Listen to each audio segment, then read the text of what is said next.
So the average employee wastes about 50 working days every year in pointless meetings. That's nearly 2 whole months. Over a career, that adds up to almost 2 years of somebody's life literally sat in unproductive meetings. Meetings are dreaded, time wasting, they tend to have no outcomes. I'm sure many of our listeners have been there or maybe had one already Oh yeah, today. yeah. And a lot of employees feel that only 11% of meetings are actually productive. There's some scary stats. On virtual meetings, even worse. So the average worker loses about 2 hours a day, 2.5 hours a day, being interrupted by virtual meetings that is impacting them from trying to do their job. If our listeners take one thing away from today, it's this: meetings are talking about work, not doing work. Oh, indeed, Scott. Honestly, the number of clients that I've worked with over the years, and I used to have a client where I remember I would message her in the morning, or she'd often message me quite early, and then I would reply to her about something quite urgent, it seemed, and she wouldn't reply all day. And then she'd come back to me around about 5:36, and she'd say, "I've literally been, no exaggeration, in back-to-back meetings all day." And then she would start her work at like 5. So yeah, meetings aren't work. They, as you say, I think that's a really great phrase. They are they're not work. They are meetings about work. And Mm. meeting fatigue is absolutely real. I mean, if you talk to a lot of people in many settings, people are absolutely exhausted by meetings. But we just can't get out the habit of having meetings. So meeting fatigue is real. And as you mentioned, particularly with that hybrid online world, people are really, really tired of meetings. The interesting thing, though, this is what we'll talk about in this episode, is that if you get it right, meetings can be very enjoyable, they can be fun, and they can be productive, and they can be useful. And what we're going to talk about today is why meetings go wrong and a principle or key principles how to fix them in different formats. So I think what we'd kick off with then, really, Scott, is the problem. Let's start with the bad meeting, shall we? And you just said, I'm sure you've been in many bad meetings. You've never run a bad meeting, of course. You were never Hopefully responsible not. for bad meetings, were you? Maybe in the early days of my career. Well, apparently, according to the research, 57% of employees say wasteful meetings are the top barrier to productivity. So if you ask people, again, as a productivity expert, and I'll hand back over to you in a second about this, but if you ask people about why they don't get things done, one of the key reasons, apart from email, which I know is one of your other sort of subjects, is they'll say, I just spend so much time in meetings. So this idea of the meeting load paradox. And what that means is having meetings occasionally and effectively and strategically can actually really help people. They can solve problems together, they can brainstorm. The opposite, though, is true, is that you have too many meetings, which again, I think this is a big thing that you talk about. Too many meetings get in the way of productivity. And often bad meetings, we've all been in them, where you've got one person or two people who dominate in a meeting. There's two voices that sort of go back and forwards across the table, and hardly anybody gets a look in. And then you end up with some people who are engaged, these two or three people who are engaged, and the rest of the team are just sitting there bored, thinking that, what's the point? Why am I even here? And really what I think is interesting from a sort of psychological and organizational perspective is that if you've got a sloppy meeting culture, if you haven't got a sort of effective professional meeting culture, what does that say about the wider culture in your team?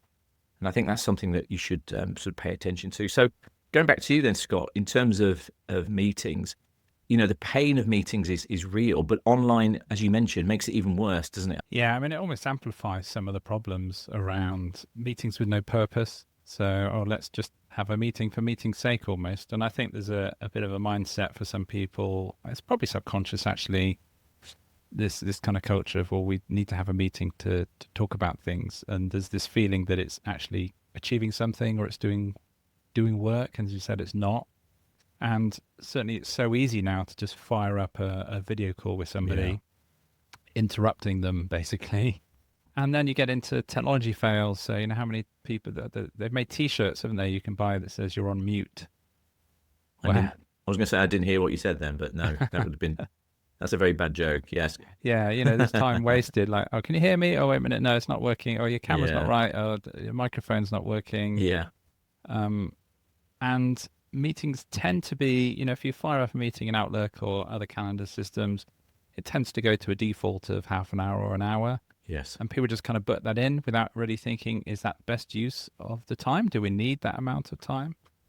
And I think bad meetings can actually damage the morale of the organization and the culture because, as you said, if people are wasting so much of their time at work in pointless meetings, meetings with no purpose, meetings that are just talking shops, meetings that finish with people thinking, why was I there? There was no need for me to be there. We didn't achieve anything. Oh, great, we've got another one next week. People just become frustrated and demoralized when they're already busy and stressed out and overloaded with the work they're trying to do. And meetings just get in the way of that. So I think we need to explore how we can fix this for people, how we can have reduced meetings that aren't necessary, but when meetings are necessary, make sure that they are effective and deliver value to people. So how do you think we should start, Andrew? How are we going to fix them? Well, I think you'd expect, and some of the things that I've got some core principles, and I know you've got quite a few, but you'd expect that these were common sense, but clearly common sense isn't that common. So there are some, what seem obvious when you say them, principles of having a good meeting. So some of the principles I think that, and you've touched upon it already. The first one is, do we actually need a meeting? And I think that's the most important question to ask to improve your meetings is, do you even need one at all? So what's the meeting for? What's the purpose of the meeting?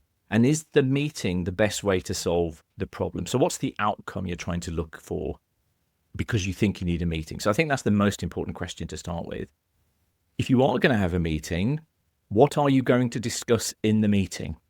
And again, that sounds really obvious, but I don't know about you, but I've been to so many meetings where people just pitch up. I actually had one yesterday with a client, and they, as you said, they dropped a meeting in my calendar. It sounded urgent, so I accepted it. And I should have said, can we get an agenda? But I didn't have much time.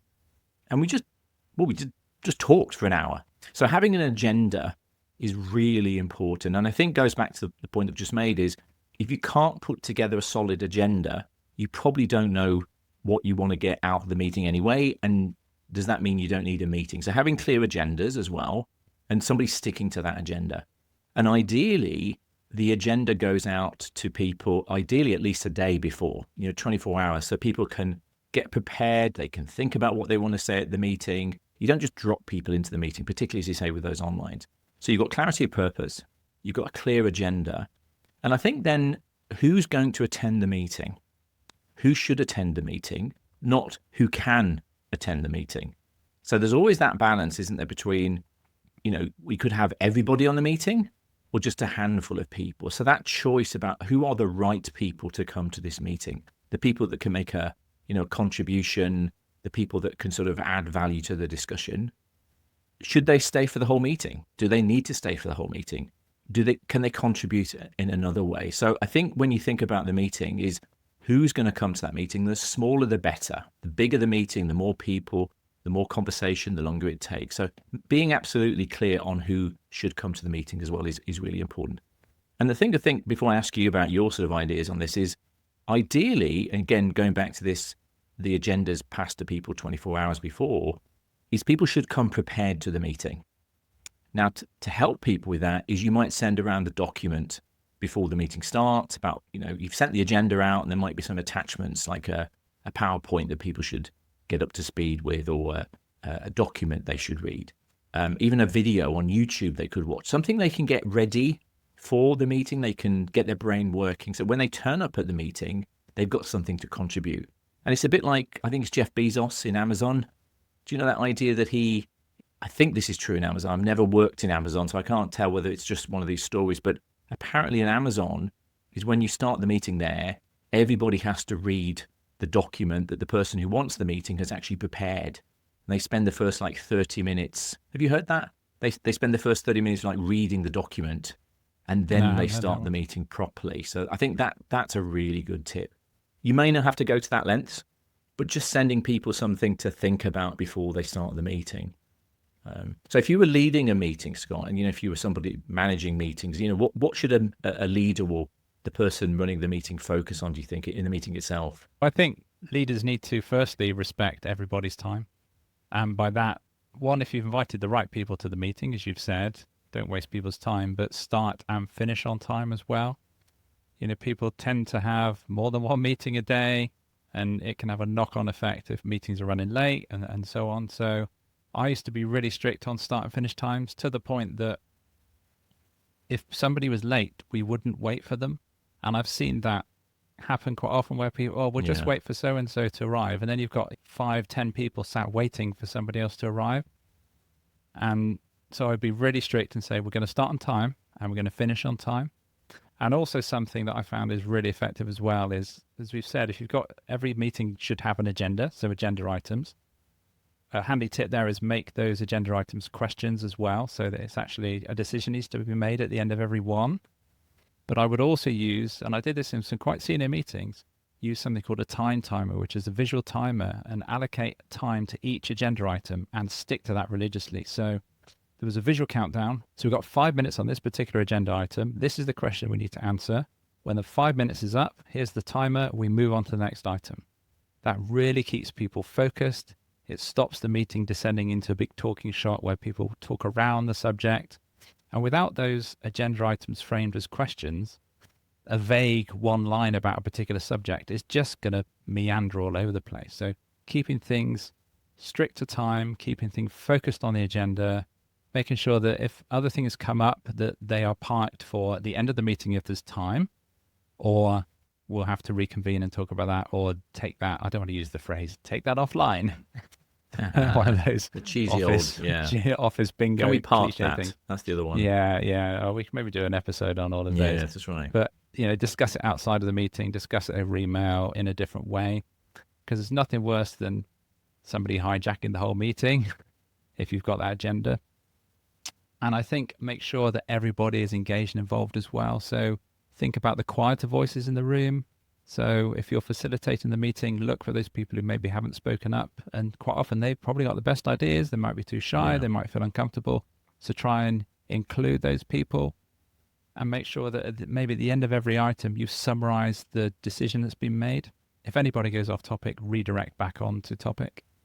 And I think psychological safety, I know that's your thing, Andrew, but making sure that we enable that in meetings as well. So encourage people to challenge you as the chair or other people and say this is a safe space for people to speak up and challenge. We're all on the same team here. No idea is a silly idea. No question is a silly question. Encourage people to have that safety to make sure they get the best from that time that they've got together. I'd have another rule around distractions, so make sure that people had no phones, no interruptions. If you had to take a phone call, put your phone on silent, take it outside the room. Try and keep people engaged and focused in the meeting. Hardest to do with online meetings because we know people tend to do other things on the side or switch their cameras off. But certainly in physical meetings and in online meetings, encourage people to be engaged, make the best use of that time. And if you keep it to time, then it should be a lot more successful. Yeah, absolutely. So these are some basic tips, but I think there's also some creative formats that you wanted to cover, Andrew, some things that people maybe haven't tried before. Yeah, and I think when you've said some of the things that you've suggested and some of the things I was suggesting, they are just basic meeting hygiene, things that any professional organization should have as standards and expectations should be there. Meeting on time, everybody's focused, we have the phones off. Those should be the basics that we all adhere to. And if you haven't got those right, I'd start with those first because those would make a huge difference to your organization. What there are, though, and this is what I want to briefly cover, is once you've got those basics nailed down, there are some other formats you might want to consider. Now, when I share some of these, and some of these would not be relevant to everybody listening to this, some of these sort of merge into sort of the more workshop, rather than a meeting flavor, if you like. So there are different ways to have meetings, or at least different ways for people to come together to achieve that outcome that you're looking for. And there's one of them called the Ask Me Anything, the AMAs, which you sometimes see YouTubers do and influencers do.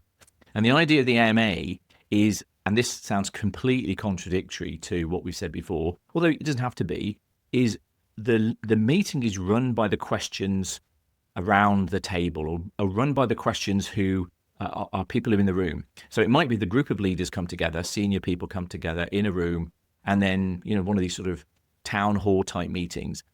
The meeting is driven by the questions of the group.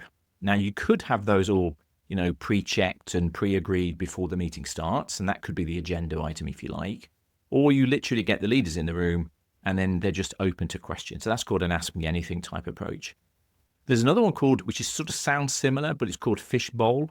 And the idea of the fishbowl meeting idea is you have, if you like, two sides, like a debate going on. So you might have two teams, you're arguing over a project, arguing over funding, whatever it is. And the two sides debate in the sort of fishbowl in the center, if you like, of the meeting. It doesn't literally have to be in the middle of the room. And then other people can contribute to the debate as and when, almost like a sort of question time. If you ever watch on the BBC in the UK, the audience come in, chip in, and then the core people carry on with the debate. So that's another format. There's another idea which is called World Cafe, which sounds a bit pretentious, but that's where we're trying to solve something here. So what we're going to do is you're going to put people into little groups, and your group will talk about the topic, and then we'll bring everybody back together as a larger group.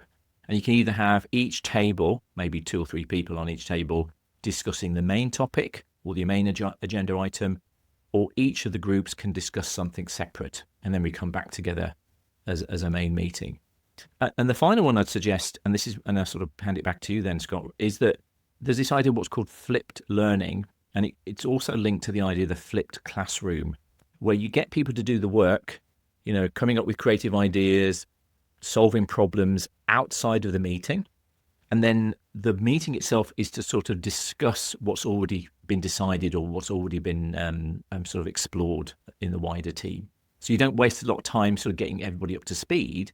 They've done the work outside of the meeting. Now, just before I sort of ask you, Scott, what the other formats you've got, I don't want to suggest you should have these type of different formats every single week. You might want to mix one of these up every month. We have a standard weekly meeting, as you've suggested and I've talked about. And then maybe once a month, every 6 weeks, we try a different format. And I think what you'll find is you'll keep it fresh, you'll keep it interesting for people, and you'll probably get some new ideas come out of those type of meetings. So have you got any other formats or ideas to make meetings more interesting and useful? Yeah, so I think just reflecting on that, as you were saying that a lot of meetings just default into the traditional meeting format. It's like we'll just sit around a table and we'll discuss topics. Yes. But as we said, I think for meetings to be successful, they have to have a purpose. Yes. And quite often that purpose should be solving a problem, or it should be making some decisions. And actually veering more into a workshop type format might be the best way to do that. Some of the ways you've suggested to actually tackle some of those problems and to get some of those solutions, rather than just sitting around and talking about it and nobody having any clear direction. Absolutely. So I think those formats are really good. Absolutely. I think and it's interesting you say that, just made me think that if you called all your meetings workshops instead, that would probably change the nature of those interactions if they were workshops as opposed to meetings. But have you got any other sort of, weird and interesting ways to make meetings more fun and useful, perhaps? One thing that I've used quite often with developers is something called a stand-up, which we have talked about before previously, which is the purpose of that is to check in on a daily basis very briefly. Other people might call it huddle, but actually physically standing up, and that keeps the meeting shorter because people are meant to be a bit more uncomfortable stood up for too long. And you go around one by one saying, here's what I'm doing, here's where I've got some challenges, maybe somebody can help me. And that's quite a good way to have meetings. I've seen that done virtually as well, although not everybody stands up. But I was going to ask you, keeping that. Do people at home stand up if they're in their home office? You try, but then you can only see their bottom half. It doesn't really work. No. Other things, certainly for developers, which obviously is part of my background, is hackathons. But it doesn't have to be just about development. So thinking about solving problems creatively, presenting teams with a challenge and saying, right, we're going to focus time dedicated on this particular problem. It could be a customer problem. It could be a customer opportunity. And actually saying, right, we're going to take time out of our normal routine. We're going to focus on solving this one big thing or small things. And I think what's powerful as well, and I've used this quite a lot, especially in terms of one-to-one time with individual staff that were reporting to me, is having walking meetings. So actually, let's not sit opposite each other on a desk. Let's go for a walk. Let's have a chat.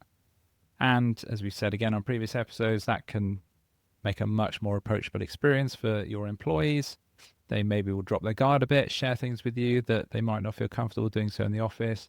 But also you get the benefits of daylight and exercise kind of wrapped into that as well. So all that stuff is helpful as well. Some final thoughts as well is around kind of meeting etiquette is when we get these recurring meetings that is in the diary every fortnight and so on. And people just keep going with those meetings. Actually, if a meeting has run its course, stop. You don't have to carry on. Also, I've had invites to meetings that have just been blank. It's just you get invited to a meeting, day and time. Actually, again, respect the person you're inviting to your meeting. You're asking them to give up their time. So back to that point around, do they need to be there? If you're asking somebody to join your meeting, give them a very clear reason why you need them there, what you want them to be there for, how they can add value, how long they'll be needed. Again, it's back to that kind of good etiquette stuff. This is really the sort of conclusion I think we'd like to draw for people listening to this, is that meetings are part of the toolkit for an effective organization. There are other tools, one-to-ones, workshops, email, all those communication methods are part of the mix. Meetings shouldn't be the default, but they are still very important. So as an organization, as a team, if you improve your meetings, you'll improve your productivity, you'll improve employee engagement, you'll improve what you do as an organization. So this is something that I think is overlooked because we're so, as you mentioned, so comfortable about just turning up in a room and let's just somebody start talking at the front. And that's not the way that this works, or this is not the way it should work. What we're suggesting is meetings aren't the problem. It's bad meetings are the problem. But effective meetings can make such a huge difference to your organization. And really what an effective meeting is thinking about the design of that meeting. What are we trying to achieve? What's the purpose? And then facilitating that meeting actively. Somebody taking charge, somebody managing it, not just letting it go to chance. So what I challenge people to do is listen to what we've talked about on this episode, pick out one thing that you could try this week. And if you're a leader or a manager, or if you're going to run a meeting yourself, it's your responsibility to think, okay, how can I improve these meetings? Don't just accept the status quo. Pick one thing like you've mentioned, we'll have a start time and a finish time, and we will be absolutely finished on time. And just try that for this week. And then next week, maybe try sending out the agenda beforehand. And I guarantee that people will be impressed and they'll actually think, you know what, that meeting was actually pretty useful. And they'll look forward to the next one rather than dread them. Thank you for listening to the Work Unravelled podcast. We hope you enjoyed this episode. Be sure to subscribe to the show so you don't miss the next one. If you'd like Andrew or me to help you or your business, whether it is for team productivity, leadership coaching, or communication skills, our website addresses are in the show notes. Thanks, and until the next time.